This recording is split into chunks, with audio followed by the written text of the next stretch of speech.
মাননীয় স্পিকার, আপনাকে ধন্যবাদ। প্রথমে আমি জুলাইকে সম্মান জানিয়ে জুলাই যোদ্ধা যারা নিহত হয়েছেন, যারা সবাইকে সম্মান জানিয়ে আমি আর বক্তব্য আরম্ভ করছি। আমি আপনার একটু দৃষ্টি আকর্ষণ করি, মাননীয় স্পিকার, আপনি যখন ছিলেন না এখানে, সংসদ যখন ব্রেকে ছিল, তখন আমাদের বিরোধী দলের মাননীয় কিছু তরুণ সদস্যরা আমাদের গ্যালারিতে যারা ছিল তাদের সাথে তর্কে লিপ্ত হয়েছিলেন। এটা আসলে আমাদের জন্য দুঃখজনক। এটা সংসদের রীতি। মাননীয় স্পিকার, আপনি দেখতে পারবেন, এগুলি রেকর্ডেড আছে, আপনি দেখতে পারবেন। আমি এটাই বলার চেষ্টা করছি, আমি খারাপ বলছি না, আমি বলছি যে আমাদের জুলাই যোদ্ধাদের সাথে ডিল করার জন্য আরও অনেক ধৈর্যের পরিচয় দিতে হবে। আমরা আর কিছুই বলি নাই, আমি আপনাকে খারাপ কিছু বলছি। আমি বলছি যে ওনারা যেহেতু আহত, ওনারা নিহত, they paid the price, we are here, এই কারণে আমাদের সহ্য ক্ষমতা আরও বাড়াতে হবে। আমি এই ব্যাপারে এইটাই বলছি, এর চেয়ে বেশি কিছু বলে নেই। যাক, অনেকগুলি ব্যাপার আসছে। মাননীয় সংসদ সদস্য আক্তার সাহেব আমার নাম নিয়ে বলেছেন, শুধু আমি একটু আনসার করি। কোয়াজাই কনস্টিটিউশনাল ব্যাপারে একটা কথা আসছে, যে আমি বলেছিলাম কোয়াজাই কনস্টিটিউশনাল ব্যাপারটা ছিল। আসলে কোয়াজাই কনস্টিটিউশনাল ব্যাপারটা তো ছিল, এখন নেই। ওটা ছিল বলেই তো কনস্টিটিউশনের কিছু কিছু পার্ট আমরা সে সময় নিয়েছিলাম, মাননীয় স্পিকার। কারণ এই সংবিধান তো বলে নাই যে কোনো দেশ থেকে প্রধানমন্ত্রী ভেঙে গেলে কি করা যাবে। সংবিধানে অনেক গ্যাপ ছিল, যার কারণেই দেখা গিয়েছিল যে সেই সময় শাহাবুদ্দিন সাহেবের ওখানে আমাদের অনেকেই এখানে যারা আছেন ওনারা শপথও নিয়েছেন, কিন্তু পরে আবার শাহাবুদ্দিন সাহেবকে চ্যালেঞ্জ করেছেন, এই পার্লামেন্ট ছেড়ে বয়কট হয়েছেন। তো এই ব্যাপারগুলি তো ছিল। আমরা তো সেই সময় এই জিনিসটাকে ম্যানেজ করার জন্য একটা সিচুয়েশন ক্রিয়েট করতে চেয়েছিলাম।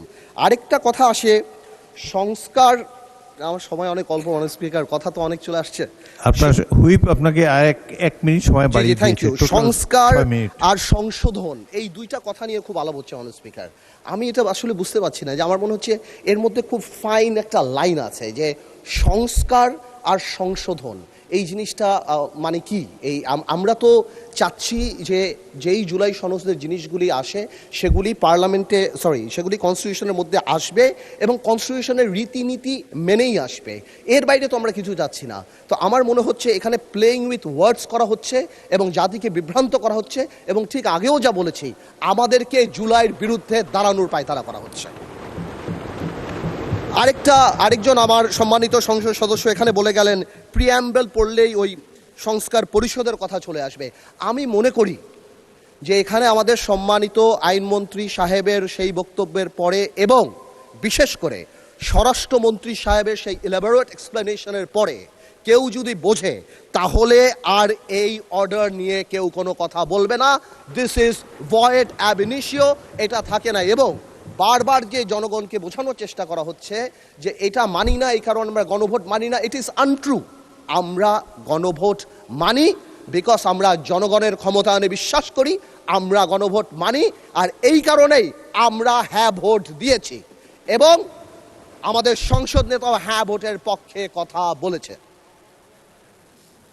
আমরা যদিও এটা বাইরে থেকে আসছে তাও বলি, আসলে মাঝে থেকে একটা গল্প বলি, সময় এক মিনিট বাড়াই দেবে, তাও একটা গল্প বলি, যে শপথের কথা বলছে। এই গল্পটা আসলে বলা ইম্পর্টেন্ট।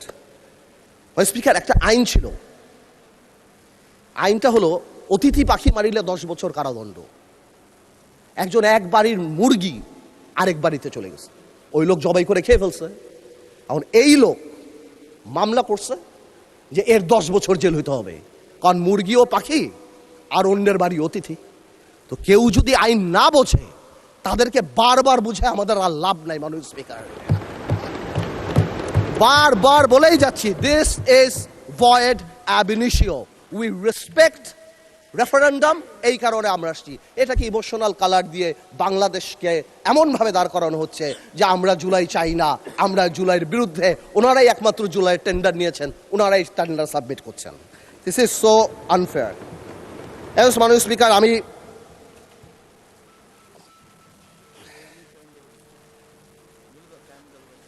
একটু টাইমটা তো বাড়াই দিবে বলো তোমার স্পিকার। আরেকটা কথা, এক মিনিট আপনার শেষ হয়ে গেলে আরেক মিনিট বলতে পারবেন। Thank you. জুলাই জাতীয় সনদের 2025 ভবিষ্যতের পথরেখা, আমি আগেও যা বলছি এখনো তা বলছি, আমি আগেও বলি না, এখন সবসময় বলি যে যেই সংবিধান জনগণের কথা বলে না, জনগণ সেই সংবিধান ছুঁড়ে ফেলে দেবে। বাট যেটা আমরা সংশোধন করতে পারি, যেটা আমরা ঠিক করতে পারি সংবিধানের মধ্যে থেকে, আমরা সেটাই করব।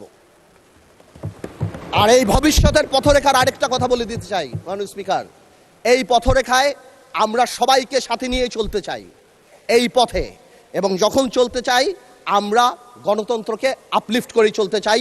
জনগণের ম্যান্ডেট, যার কারণে 217টা সিট পেয়ে আমরা এখানে, আমরা আইন পরিবর্তন করতে চাই, সংবিধানের মধ্যে থেকেই করতে চাই। আপনাকে ধন্যবাদ মাননীয় স্পিকার।